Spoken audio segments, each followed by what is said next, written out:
came into the West Indies.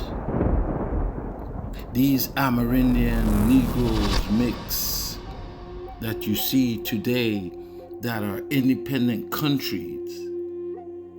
These people did not all come from the stocks of enslaved people. Their ancestors have been there in these islands for the time of memorial.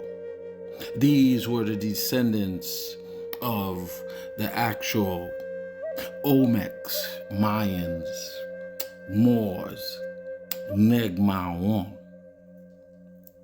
There was 4 waves of people that entered the West Indies before the Arawaks and Tinos and all of the rest, who came in from the Okanogan River that was conjoined to the Rio Negro. The Rio Negro is a river that joins into the Amazon that bleeds out into the Okanogan River. These individuals, and one of the reasons why it was called the Rio Negro, is the black tribes that were settling around these areas. Historians were stated that the Rio Negro was called the Black River because the waters was murky and black. The Amazon River and the Okanogan River is the same color of the Rio Negro. Evidence have shown these individuals and some of the oldest mummies that was found in the West Indies that is still held by the University of the West Indies in Trinidad. One of the oldest mummy that's approximately about 7,000 years old. Carbon dating would show and DNA dating would show, according to the skulls of these individuals that they found, 7,000 years that was buried under the shell mound was a Negro. Our individuals and our people have colonized every last island in the West Indies. From the Tinos to the Arawak, to the Caribs, you can see the evidence of the individuals and the people today. We celebrate the Carnival, giving praise and honor to African ancestors and also to a Carib forefathers or Arawak or Tino. Our ancestors always break up the tribe into different clans, even if we was mixed with other individuals within the Caribbean or Indies. Americans love to read from the Webster Dictionary of 1823, stating that the definition of an Indian is the individuals that Europeans found in the Americas that was the copper-colored tribe. These copper-colored tribe that they are referring to was the first contact they have made in the West Indies, not your mainland America.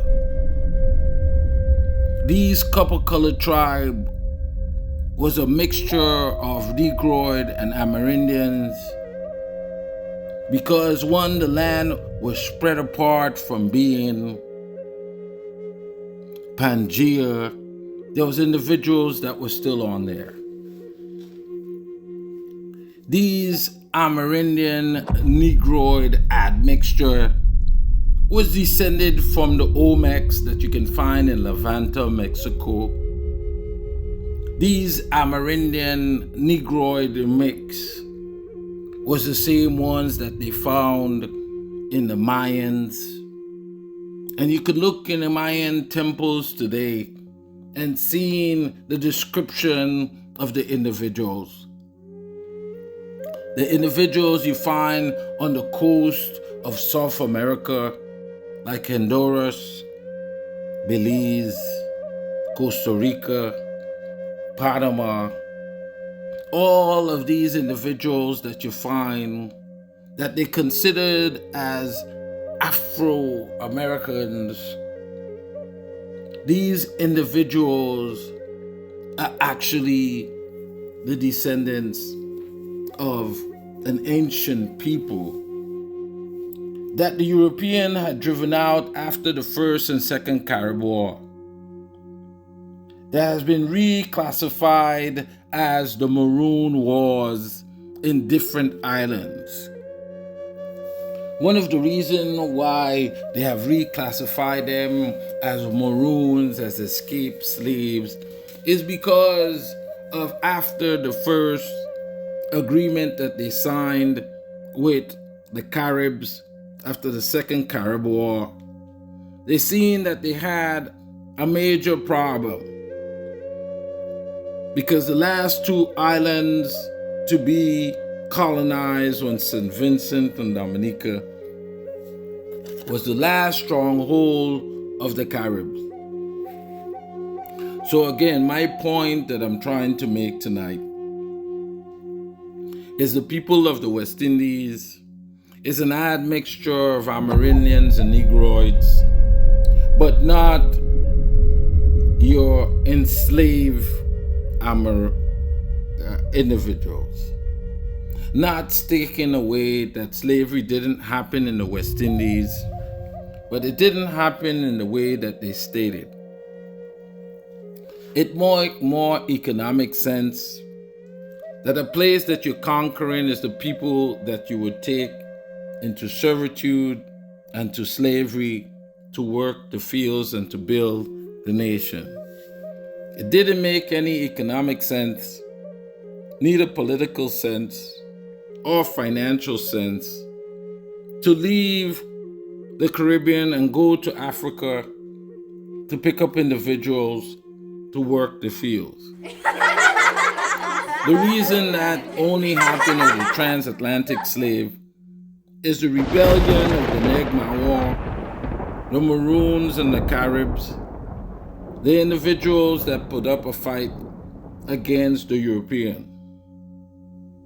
Because these individuals had fled into the interior of these islands and mountain regions, they seen that they needed a workforce. After killing off the Tinos and the Arawaks, they had to replace them with individuals. This is how the slave trade happened. But your Negma, your Cimarrons, and your Maroons had already disembarked into the interiors of these islands because they've been there for millions of years and knows the layouts of these islands.